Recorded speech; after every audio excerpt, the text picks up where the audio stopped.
दोस्तों, क्या हुआ जब नीट पेपर लीक को लेकर के कांग्रेस ने बीजेपी सरकार के खिलाफ जोरदार हमला बोला? क्या हुआ जब बीजेपी मुख्यालय के बाहर देखने को मिला हाई वोल्टेज ड्रामा? और कैसे बीजेपी सरकार ने पुलिस बल का इस्तेमाल कर प्रदर्शन को दबाने की कोशिश की है? दोस्तों, एक तरफ जहां मोदी और उनकी टीम छात्रों का ध्यान भटकाकर उन्हें मेलोडी ट्रॉफी दिखा रही है, तो वहीं नीट के छात्रों का गुस्सा फूट रहा है, जिसके लिए कांग्रेस पार्टी अपनी पूरी शक्ति के साथ मैदान में उतर गई है और मोदी के सबसे करीबी मंत्रियों में से एक केंद्रीय शिक्षा मंत्री धर्मेंद्र प्रधान के खिलाफ मोर्चा खोल दिया है। तो कैसे नीट को लेकर जयपुर में हंगामा मच गया है और कैसे शिक्षा मंत्री की कुर्सी खतरे में पड़ गई है, बताएंगे आपको अपनी इस स्पेशल रिपोर्ट में। साथ ही आपको ये भी बताएंगे कि राहुल गांधी का इस पर क्या कुछ कहना है। नमस्कार, मैं आकांक्षा और आप देखना शुरू कर चुके हैं 4 PM न्यूज नेटवर्क। दोस्तों, राजस्थान की राजधानी जयपुर में उस समय माहौल पूरी तरीके से गर्मा गया जब कांग्रेस कार्यकर्ताओं और छात्र संगठनों ने नीट पेपर लीक मामले को लेकर बीजेपी सरकार के खिलाफ बड़ा प्रदर्शन शुरू कर दिया। कांग्रेस नेताओं का आरोप था कि देश के लाखों छात्रों के भविष्य के साथ खिलवाड़ किया गया है और केंद्र सरकार पूरे मामले को दबाने की कोशिश कर रही है। इसी मुद्दे को लेकर के कांग्रेस ने बीजेपी मुख्यालय तक मार्च निकालने का ऐलान किया, जिसके बाद पूरे शहर में भारी पुलिस बल तैनात कर दिया गया।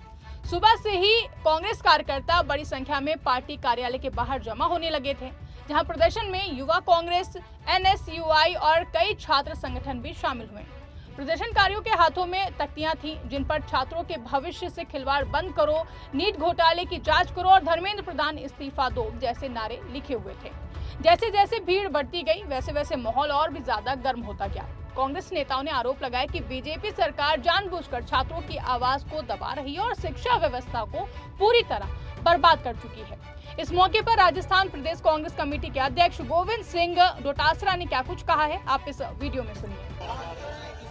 देखिए, 2024 में राहुल गांधी जी ने लोकसभा में कहा था कि ये नीट का पेपर चोरी हो रहा है, लाखों बच्चों का भविष्य बर्बाद हो रहा है, आप चर्चा करा लो। इन्होंने चर्चा नहीं कराई क्योंकि पेपर चोर ही ये खुद ही थे।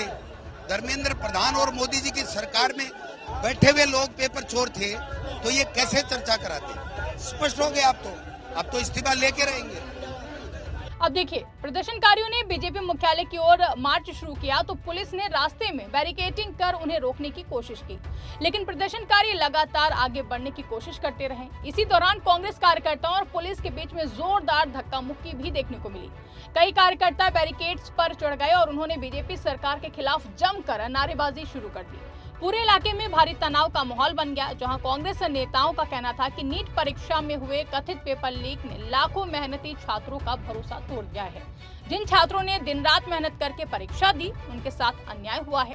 कांग्रेस ने केंद्र सरकार पर आरोप लगाया कि वो मामले की गंभीरता को कम करके दिखाने की कोशिश कर रही है ताकि शिक्षा मंत्री पर कोई भी आंच न आए।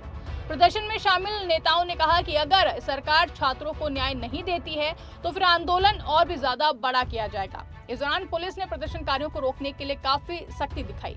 कई जगहों पर कार्यकर्ताओं को जबरन पीछे धकेला गया, कुछ प्रदर्शनकारियों को हिरासत में भी लिया गया।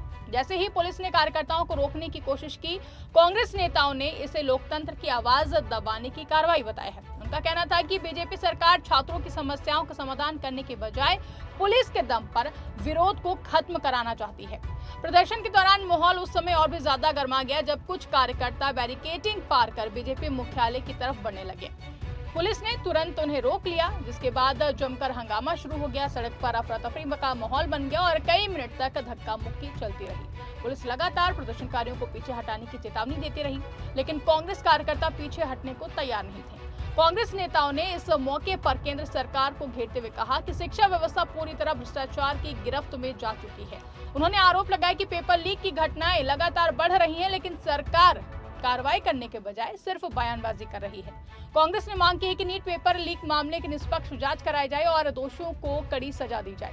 साथ ही केंद्रीय शिक्षा मंत्री धर्मेंद्र प्रधान ने इस्तीफे की भी मांग की है। इस दौरान नारेबाजी के बीच राजस्थान विधानसभा में नेता प्रतिपक्ष टीकाराम जूली ने क्या कुछ कहा है, आप पहले उनका ये बयान सुनिए। देखिए, बीजेपी तानाशाही कर रही है, धर्मेंद्र प्रधान जी का इस्तीफा होना चाहिए। मोदी जी एक शब्द उस पर नहीं बोल रहे। यहाँ का शिक्षा मंत्री कह रहे कोई बड़ी बात नहीं है। 100 के आसपास पेपर लीक हो चुके हैं भारत सरकार के, लेकिन चुप्पी साधे बैठे हुए हैं। बीजेपी के पदाधिकारी इसमें शामिल पाए गए हैं। पिछला पेपर भी लीक पाया गया है। ये लोग पेपर लीक माफियाओं को बचाने का काम कर रहे हैं, न कि उन पे कार्रवाई करना चाह रहे हैं।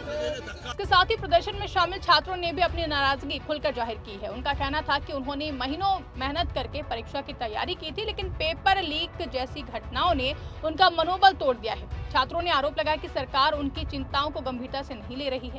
कई छात्रों ने कहा है कि अगर समय रहते सख्त कदम नहीं उठाए गए तो शिक्षा प्रणाली पर लोगों का भरोसा पूरी तरीके से खत्म हो जाएगा। अब देखिए, एक तरफ जहां छात्र सरकार से जवाब मांग रहे हैं, तो वहीं कांग्रेस पीएम मोदी के सबसे प्रिय मंत्री धर्मेंद्र प्रधान का इस्तीफा मांग रही है। आपको बता दें कि अभी 4 दिन पहले ही कांग्रेस नेता राहुल गांधी ने एक वीडियो जारी किया था, जिसमें उन्होंने प्रधानमंत्री नरेंद्र मोदी से केंद्रीय शिक्षा मंत्री धर्मेंद्र प्रधान को बर्खास्त करने की मांग की थी। नीट में 2 साल 22 लाख स्टूडेंट्स ने काम किया, दिन रात काम किया, उनकी मेहनत बर्बाद हो गई। पूरा देश जानता है कि एग्जाम से 2 दिन पहले व्हाट्सएप पे नीट का पेपर बांटा जा रहा था, डिस्ट्रीब्यूट किया जा रहा था। धर्मेंद्र प्रधान जी हिंदुस्तान के एजुकेशन मिनिस्टर कहते हैं कि मेरा कुछ लेना देना नहीं। कमेटी ने रिकमेंडेशन किया था, उसको उन्होंने डस्टबिन में फेंका, कहा कि ऑपोजिशन के लोग कमेटी में बैठे हैं, इसका कोई मतलब नहीं है, कोई जरूरत नहीं है। सच्चाई है कि आपने हिंदुस्तान का जो कोर है, जो सेंटर है, उसको डैमेज किया है। ये एक नेक्सस है। आरएसएस, बीजेपी और जो हमारे यूनिवर्सिटीज में इनके लोग बैठाए गए हैं, वाइस चांसलर्स बैठाए गए हैं, प्रोफेसर्स बैठाए गए हैं, इनके बीच में पैसे बनाने का नेक्सस है और इस नेक्सस ने हिंदुस्तान के एजुकेशन सिस्टम को खत्म कर दिया है। पूरा देश जानता है कि अगर आप वाइस चांसलर बनना चाहते हैं, आपको सब्जेक्ट नॉलेज की कोई जरूरत नहीं, आपको एक्सपीरियंस की कोई जरूरत नहीं। अगर आप आरएसएस के हैं तो आप वाइस चांसलर बन सकते हैं। अगर आपकी विचारधारा आरएसएस की नहीं है, आप वाइस चांसलर नहीं बन सकते हैं। यही है कारण कि इस देश में 80 बार पेपर लीक हुआ है और 2 करोड़ युवाओं का भविष्य बर्बाद हुआ है। प्रधानमंत्री को इमीडिएट ऑर्डर देना चाहिए कि धर्मेंद्र प्रधान जी को इस्तीफा दें, उनको सैक किया जाए और जो गिल्टी लोग हैं उनको पकड़ के जेल में डाला जाए। इस वीडियो को जारी करते हुए राहुल गांधी ने लिखा था कि नीट के 22 लाख छात्रों के साथ धोखा हुआ है, पर मोदी जी एक शब्द भी नहीं बोल रहे हैं। धर्मेंद्र प्रधान जी को अभी हटाइए या फिर जवाबदेही खुद लीजिए। लेकिन मोदी सरकार में कोई एक्शन नहीं लिया गया, जिसके बाद कांग्रेसी पूरी तरीके से भड़क गए और सड़कों पर उतरने को मजबूर हो गए। पूरा मामला अब राजनीतिक रूप से भी काफी ज्यादा आगे बढ़ चुका है और कांग्रेस लगातार इस मुद्दे को राष्ट्रीय स्तर पर उठाने की कोशिश कर रही है। पार्टी का कहना है कि ये सिर्फ एक परीक्षा का मामला नहीं है, बल्कि देश के युवाओं के भविष्य का सवाल है। कांग्रेस नेताओं ने कहा है कि जब तक छात्रों को न्याय नहीं मिलेगा, तब तक आंदोलन जारी रहेगा। दूसरी तरफ बीजेपी नेताओं ने कांग्रेस के प्रदर्शन को राजनीतिक नौटंकी बताया है। उनका कहना है कि जांच एजेंसियां अपना काम कर रही हैं और दोषियों के खिलाफ कार्रवाई होगी। हालांकि कांग्रेस इस जवाब से संतुष्ट नहीं दिखाई दे रही है। पार्टी नेताओं का कहना है कि सरकार सिर्फ बचाव की राजनीति कर रही, जबकि असली मुद्दे से ध्यान भटकाया जा रहा है। जयपुर में हुए इस हाई वोल्टेज प्रदर्शन ने साफ कर दिया है कि नीट पेपर लीक का मुद्दा आने वाले दिनों में और भी ज्यादा बड़ा राजनीतिक विवाद बन सकता है, जहां छात्रों का गुस्सा लगातार बढ़ रहा है और विपक्ष इसे सरकार की बड़ी विफलता के रूप में पेश कर रहा है। अब सभी की नजर इस बात पर टिकी हुई है कि केंद्र सरकार इस मामले में आगे क्या कदम उठाती है और क्या छात्रों को इंसाफ मिल पाता है या फिर नहीं। इस पर आपकी क्या राय है, आपको क्या लगता है, कमेंट करके हमें जरूर बताइएगा। फिलहाल के लिए इस खबर में बस इतना ही। अगर वीडियो पसंद आई हो तो उसको ज्यादा से ज्यादा लाइक करें, शेयर करें, चैनल को सब्सक्राइब करना ना भूलें और देखते रहिए 4 PM न्यूज नेटवर्क।